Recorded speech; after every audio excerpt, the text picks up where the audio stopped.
네, 정교하게 조율된 우주라는 저자 알리스터 맥클레스의 그 책이 있습니다. 알리스터 맥클레스는 영국의 신학자 그리고 과학자이면서 기독교 변증가로 기독교와 그 과학의 조화를 강조하면서 창조와 섭리 안에서 나타난 하나님의 질서와 균형을 설명하고 있습니다. 창조의 질서와 균형에 대해 창세기 1장 그 다음에 2장은 하나님이 창조하신 세상이 질서와 균형 속에서 있다는 그 사실을 잘 드러내고 있습니다. 특히 1장에서는 하나님은 각각의 날에 세상을 창조하시면서 낮과 밤, 하늘과 땅, 바다와 육지, 식물과 동물 등으로 다양한 피조물이 질서와 균형 속에서 창조하셨고 또 존재하도록 만드신 걸 우리가 볼 수 있습니다. 창조의 그 과정은 체계적이고 굉장한 질서와 균형이 이루어져 있습니다. 또 마지막 날에는 인간을 창조하신 후에 그것을 보면서 신이 좋았다라고 말씀하십니다. 이는 모든 피조물이 서로 의존하고 또 조화를 이루면서 설계되었음을 말하고 있는 것입니다. 창세기 2장 15절에 여호와 하나님이 그 사람을 이끌어 에덴 동산에 두고 그것을 경작하며 지키게 하시고 라는 그 말씀에서 인간이 하나님과 피조물과의 관계에서 그 질서와 균형, 조화를 이루며 세상을 돌볼 책임이 있다는 그 말씀을 하고 계십니다. 정교하게 조율된 우주, 이 책에서는 우주의 질서와 균형들이 놀라울 정도로 미세한 수준에서 조화롭게 맞추어져 있다고 주장하고 있습니다.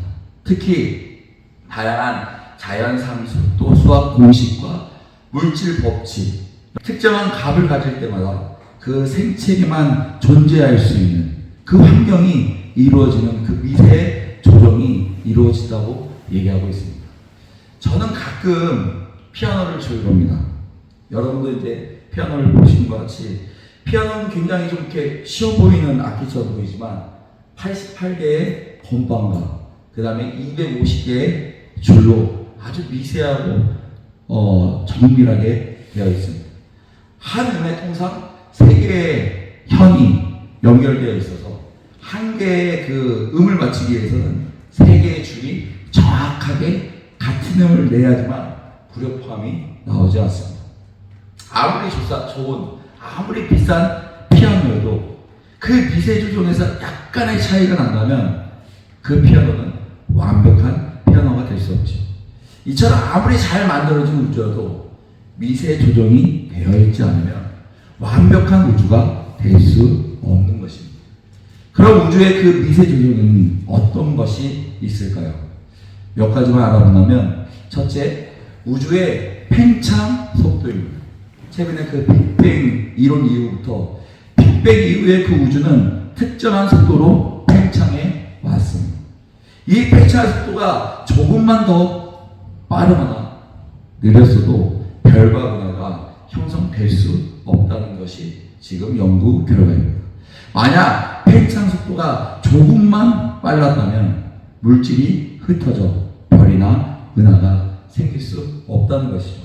반대로 너무 느리면 우주는 자체로 붕괴된다는 것입니다. 이 속도는 미세하고 정말 정교하게 조정된 값으로 이를 통해 생명체가 존재할 수 있게 되었다는 것입니다. 놀랍지 않습니까? 우주가 연구하면 연구할수록 관찰되면 관찰될수록 그들은 누구의 설계 없이 이렇게 완벽한 우주가 만들어질 수 없다고 고백하고 있는 것입니다. 둘째로 물리적 일정한 값을 가집니다. 여러분 다 아시겠지만 중력 상수, 그 다음에 전자기 상수, 강력과 양력 같은 물리적 힘들이 일정한 값을 가지고 있다는 것입니다. 이는 상수들이 조금이라도 달라지면 우주는 지금과 같은 형태를 유지할 수 없다는 것입니다. 다시 말해 우주는 수학이고 우주는 공식에 의해 과거를 계산할 수 있고 미래도 계산할 수 있다는 것입니다. 그 움직임이 얼마나 미세하고 정교한지 우리의 모든 물리적 일정한 값은 항상 변함없이 일정하게 누군가 설계한 것처럼 움직이고 있다는 것입니다.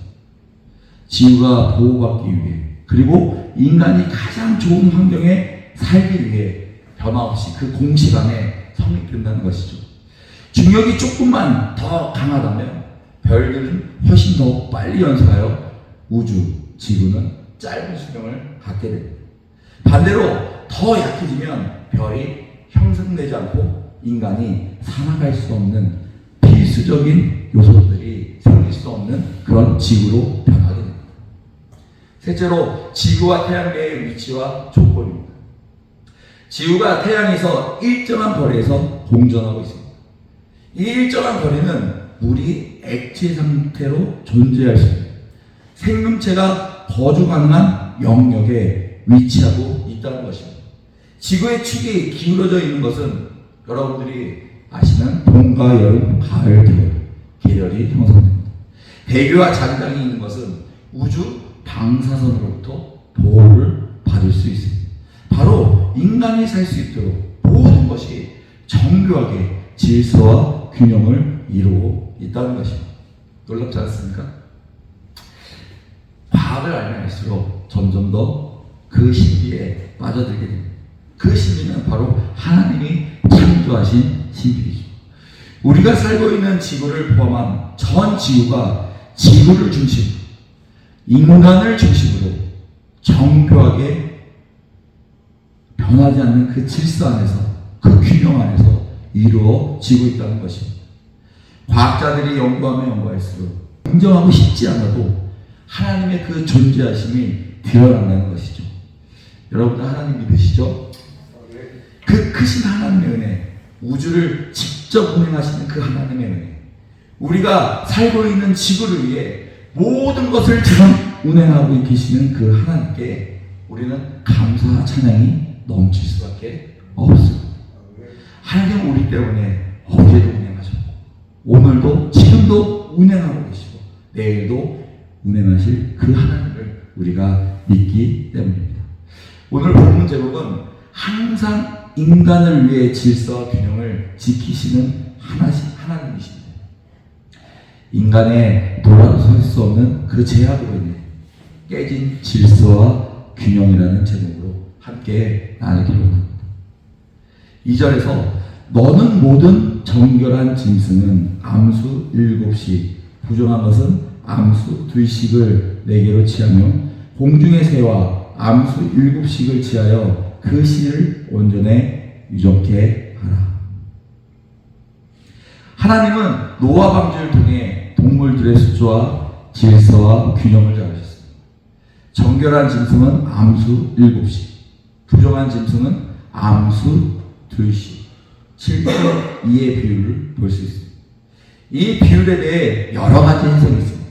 그 중에서도 하나님의 창조하셨을 때 정결한 짐승과 부정한 짐승의 그 질서와 균형이지 않았을까라는 생각들이 가장 많이 지지하고 있습니다.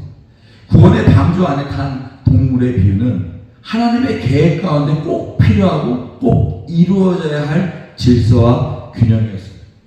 에덴 동산 안에서의 그 동물의 비율도 완벽하게 창조하셨기 때문에 아마 7대2의 비율로 질서와 균형을 잡으시지 않았을까라는 생각을 하게 됩니다. 일부 학자들은 에덴 동산에서의 그 정결한 짐승의 제사가 없었기 때문에 7대2보다는 좀 더 적었을 거라고 이야기하기도 합니다. 여러 해석이 있지만 우리가 중요하게 여겨야 할 것은 하나님의 모든 것을 창조하실 때는 우연이 아닌 정말 미세조종처럼 정교한 계획 속에서 이루어졌다는 것입니다. 그러면 하나님은 왜 정결한 짐승과 부정한 짐승을 창조하셨을까요? 정결한 짐승만 창조하시면 되지 않았을까? 왜 부정한 짐승까지 창조하셨을까라는 많은 질문들을 가지게 됩니다. 이 부분에 대해서 성경에서는 명확한 이유를 말하고 있지 않습니다. 하지만 많은 학자들이 얘기할 때 두 가지 정도로 얘기하고 있습니다. 첫째, 창조의 다양성을 보여주시는 것입니다. 하나님이 창조하신 모든 생물이 각기 다른 역할과 목적을 가지고 있다는 것입니다. 창조 세계 안에서 각기 다른 생물이 서로 다른 기능을 하며 생태계에서 역할을 담당하고 있기 때문에 부정한 짐승이라 해도 가치가 없거나 창조 목적이 부정한 것이 아니라는 것입니다. 둘째로 정결과 부정을 구분하고 있습니다. 하나님은 이스라엘 백성이 하나님의 거룩한 백성으로 구별되기를 원하셨습니다. 그래서 정결한 짐승과 부정한 짐승을 구별하는 것은 백성이 음식을 통해 매일의 생활 속에서 거룩과 불결을 인식하도록 도와줍니다. 그리고 이스라엘 백성이 하나님의 정체성과 하나님의 거룩을 항상 기억하도록 하였다는 것입니다. 하나님이 동물을 통해서 완벽한 질서와 균형을 이루었다는 것이 정말 놀랍지 않을 수가 없습니다. 그리고 완벽한 질서와 균형 속에서 우리를 위해 하나님의 그 거룩하심, 그 깨달음을 주신다는 것이 또 놀랍고 감사할 수밖에 없습니다. 그런데 오늘 제가 전하고 싶은 말씀은 완벽한 질서와 균형이 아닌 깨진 질서와 균형입니다. 왜 하나님의 그 완벽한 질서와 균형이 깨질 수밖에 없었습니까? 이 물음에 답하기 위해서는 하나님의 완벽한 질서와 균형이 누구를 위한 것인지 우리가 먼저 알아야 합니다. 하나님의 그 완벽한 질서와 균형, 누구를 위한 것입니까? 바로 사람을 위한 것입니다. 바로 우리를 위한 것이라는 것입니다. 그러면 완벽한 질서와 균형이 깨지는 것은 누구 때문입니까? 바로 사람 때문에, 바로 나 자신 때문에 깨진다는 것입니다. 자, 깨진 질서와 균형, 구원의 방주, 누구를 위한 방주입니까? 많은 사람들이 노아의 식구와 동물들의 방주라고 얘기를 합니다. 말씀에도 대부분 그렇게 나와 있습니다. 하지만 창세기 6장에 그 18절 보시면 너와의 내가 내 언약을 세우리니 너는 내 아들들과 내 아내와 내 며느리들과 함께 그 방주로 들어가고 혈육 있는 모든 생물을 너는 각기 암수 한 쌍씩 방주로 이끌어들여 너와 함께 생명을 보존하게 하되. 노아의 방주에서 6장과 7장의 동네 숫자가 다름을 우리가 볼 수 있습니다. 6장에서는 배를 짓기 전에는 각기 암수 한 쌍씩이라고 계획되어 있습니다. 그런데 7장에서는 배를 다 지은 후에는 정결한 짐승 암수 7씩과 그 다음에 부정한 것은 암수 2씩으로 바뀌었습니다. 주석에서는 일반적인 명령으로 암수 한 쌍씩이라고 하셨고 구체적인 명령으로 정결한 짐승과 부정한 짐승으로 추가했다고 이렇게 나와 있습니다. 중요한 것은 배를 만들기 전보다 만드신 후에 방주에 타는 짐승의 숫자가 계획보다 많아졌다는 것입니다. 하나님이 노아에게 방주를 만들라고 하셨을 때, 그리고 방주가 만들어진 그 긴 세월 동안 하나님은 마지막까지 죄에 빠진 그 사람들이 노아의 방주, 구원의 메시지가 전달되어 회개하고 돌아오길 바랬다는 것입니다. 만약에 회개하고 돌아오는 사람들이 많았다면 하나님은 동물 대신 사람을 태우시지 않았을까? 왜냐? 노아 방주를 만든 그 주 목적은 사람을 구원하시기 위해 만드셨다는 것입니다. 방주를 계획했을 때 짐승 암수 2씩으로 많은 사람들이 탈 수 있는 그 여유가 있었는데, 그런데 방주가 다 만들어지고 심판할 때가 다가왔을 때 하나님이 간절히 원했던 노아 가족 외에 하나님께 돌아오는 사람은 아무도 없었어요.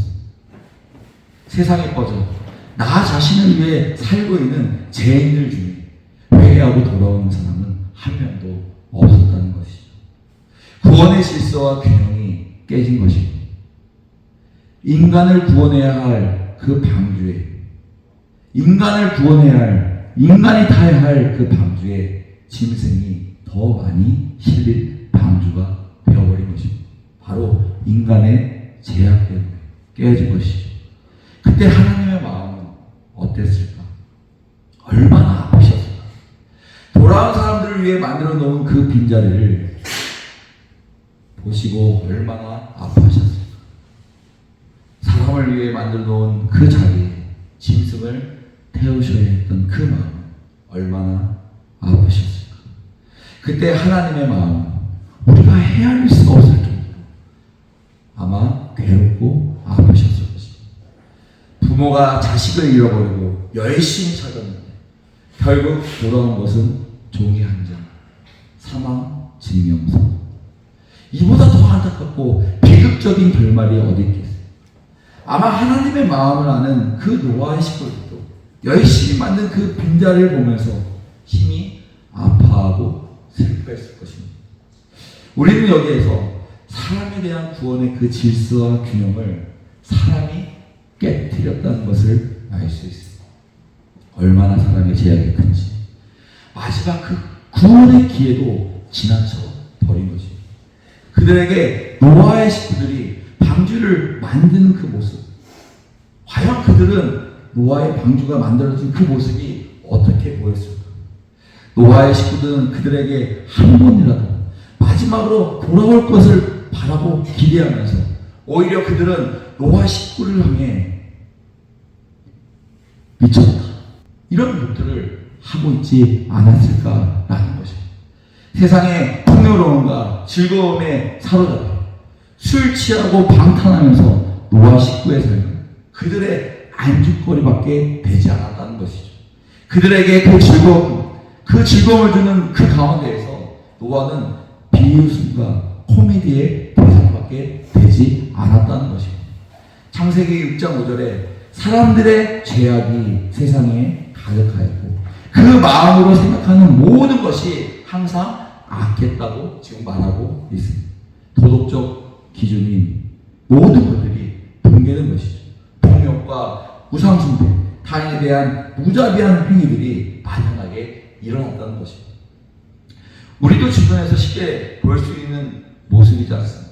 무차별한 폭력, 묻지마 범죄, 피해자와 가해자 사이에 특별한 원한이나 관계도 없는 자신의 아픈 상처 때문에 사회적 스트레스와 정신적 불안과 외로움과 분노 때문에 무고한 사람들을 갑자기 희생시키고 그 행복한 가정을 한순간 통지박살시키고 완전 산산조각내는 이런 일들이 이 사회에도 지금 일어나고 있지 않는 것입니다.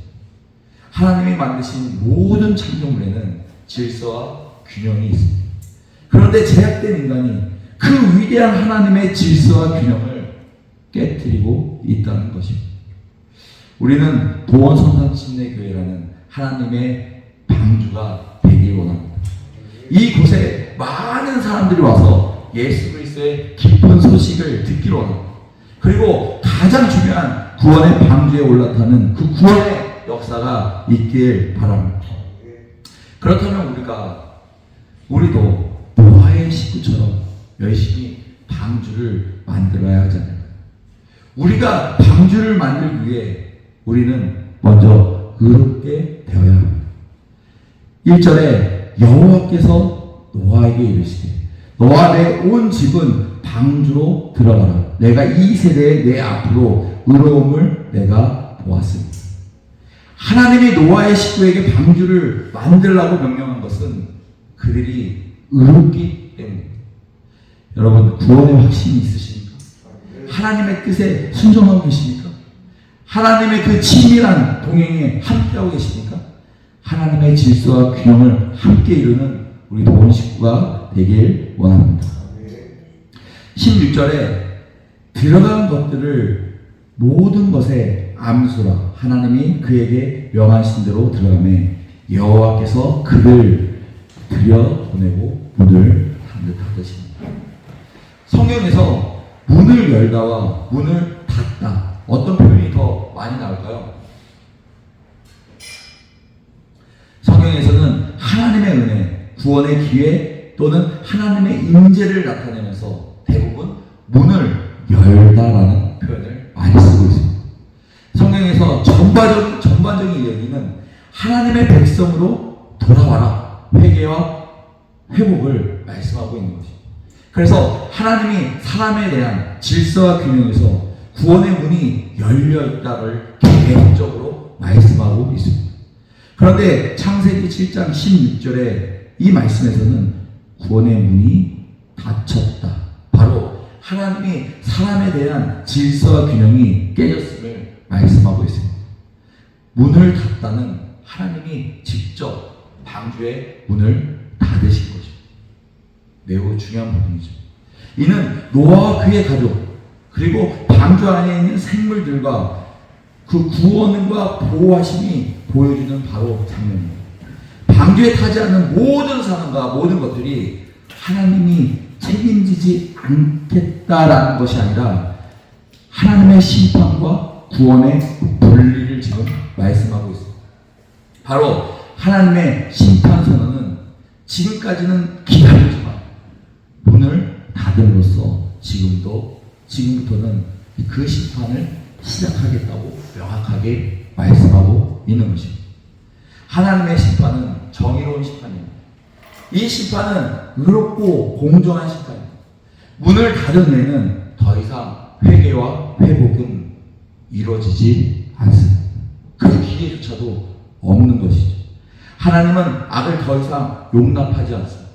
모든 죄에 대해 응징하시고 그에 대해 처벌하시는 것입니다. 그 어떤 기회도 주어지지 않습니다. 그때 아무리 후회하고 회개해도 더 이상 기회는 주어지지 않는다는 것입니다. 17절에 홍수가 땅에 40일을 있었는지라 물이 많아져 방수가 땅에서 떠올랐고 물이 더 많아져 땅의 창이라며 방주가 물 위에 떠다녔습니다. 드디어 심판이 시작됐죠. 엄청난 비가 내리기 시작합니다. 제가 군대에 있으면서 마지막 사단 참모 하면서 재난 업무를 했습니다. 그때 집중호우로 강남 지역이 물바다가 된 적이 있어요. 그때 하루 최고 강수량이 381mm였습니다. 그런데 중요한 것은 1시간 최고 강수량이 얼마인지 아십니까? 140mm였습니다. 결국 2-3시간만 그 정도 비가 내렸으면 강남은 똑같은 물바다가 됐다는 것입니다. 그렇다면 노아의 방주 때 40일 동안 만약에 계속해서 비가 이 정도로 왔다. 실제 온 비의 양은 이보다 더 많겠죠. 근데 1시간에 140mm 정도 계속적으로 왔다라고 했을 때 40일이 되면 어느 정도 높이가 될까요? 계산해 봤더니 134m 높이까지 물이 차요. 아파트로 45층 높이인 것이죠. 이 정도만 해도 어마어마한 그런 물의 높이라는 것이죠. 만약에 하나님이 또다시 물로 이곳을 심판하신다면, 말씀에서는 물로 심판하지 않겠다고 말씀하셨지만, 만약에 똑같은 물로 심판하시다면 과연 인류는 살아남을 수 있었을까? 저는 불가능하다고 생각합니다. 아무리 큰 배들이 있고 아무리 좋은 것들이 있지만 식량이 고갈되고 또 그 안에 폭풍과 어떤 휘몰아치는 그 가운데에서 과연 인류가 살아날 수 있었을까? 아마 그 가운데 전쟁이 일어나지 않았을까라는 그런 생각도 해봅니다. 그렇다고 하면 40일 동안 물이 차오르는 동안 지금 노아 방주에 탄 많은 사람들은 어떤 모습이었을까? 하루 정도는 자기 집에 올라갔겠죠. 그리고 비가 그치기를 기다렸을 것입니다. 일주일이 지나면 집이 잠겼겠죠. 그러면 언덕이나 산 위에 올라가겠죠. 아마 급하게 피했기 때문에 그들이 즐겼던, 그 다음에 그들이 아꼈던 모든 것들은 다 집안에 잠긴 상태로 아마 몸만 피했을 것입니다. 그 가운데 정말 죽음과 배고픔이 있고 또 하늘은 비구름으로 어둠이 가득한 상태에서 낮과 밤이 구별되지 않는 그런 날이었을 것입니다. 그때 노아의 방주가 생각나지 않았을까요? 한두 명이 생각나겠죠. 그들은 살기 위해서 가족들을 이끌고 방주로 올라갔을 것입니다. 그 무리를 따라 많은 무리들이 그들의 모습을 보고 무리를 지어 올라갔겠죠. 그들은 방주에 도착하면 노아의 식구들이 환대할 줄 알았을 것입니다. 그리고 또 내가 친척인데, 내가 그들과 가장 친한 친구들인데 당연히 태워줄 거라고 생각했겠지. 그들이 방주에 도착했을 때 아마 자신의 모든 한계가 도달한 상태에서 그곳에 도착했을 것입니다. 춥고 배고프고 두려움 속에서 방주에 도착했을 것입니다. 방주의 문을 열심히 가서 두드리겠겠죠. 문을 열어달라고 외쳤을 것입니다. 하지만 그 방주의 문은 한번 닫힌 이후에 그 누구도 열 수 없는 문이었습니다. 문을 열어달라고 두드려 하나님께 회개하는 소리가 정말 빗소리보다 더 크게 들렸어도 그 문은 열리지 않는다는 것입니다. 밖에서는 소리 지릅니다.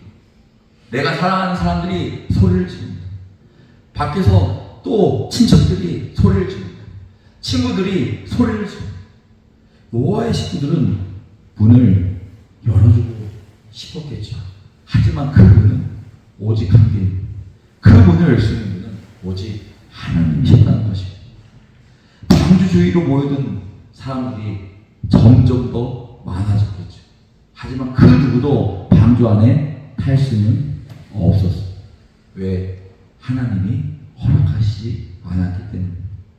하나님은 사람을 위해 우주 모든 만물을 질서와 균형을 이루게 만드셨어요. 그런데 그 질서와 균형이 인간 때문에, 우리 때문에 깨졌다는 것입니다. 항상 열려있던 방주의 문이 닫힐 수도 있다는 것을 지금 말씀하고 있는 것입니다. 항상 열려있던 구원의 문, 또 예수 그리스도가 우리에게 열어주신 그 구원의 길이 언젠가는 닫힐 수 있다는 것을 보여주고 계시는 것입니다. 하나님이 닫으시기 전에, 하나님이 그 문을 닫기 전에 우리는 그 문을 통해 믿지 않는 사람들을 그곳으로 인도해야 할 책임이 있는 것입니다. 우리는 두려워할 필요가 없습니다. 우리는 무서워할 필요가 없습니다. 우리는 방주를 만드는 의로운 사람이지 제약에 방황하는 사람들이 아니기 때문에 우리에게는 자유함이 있습니다. 억지로 방주를 만드는 것이 아니라 기쁨으로 방주를 만드시기 바랍니다.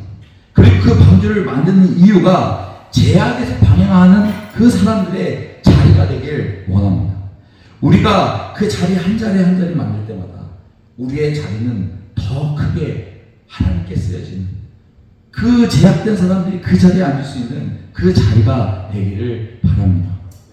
우리에게 소망은 제약에 방황하고 있는 그 허우적거리는 한 영혼에게 있는 것입니다. 우리의 부를 위해, 우리의 욕심을 위해 방주를 만드는 것이 아니라 정말 하나님이 원하시는 그 방주를 짓기 위해, 하나님이 원하시는 그 방주에 제약된 사람들을 다시 한번 구원해서 태우기 위해 우리가 사명을 다하는 것입니다. 서로 의지하면서 또 격려하면서 정말 방주를 만드는 게 힘쓰는 저와 여러분이 되기를 바랍니다. 이 시간 잠시 기도하겠습니다.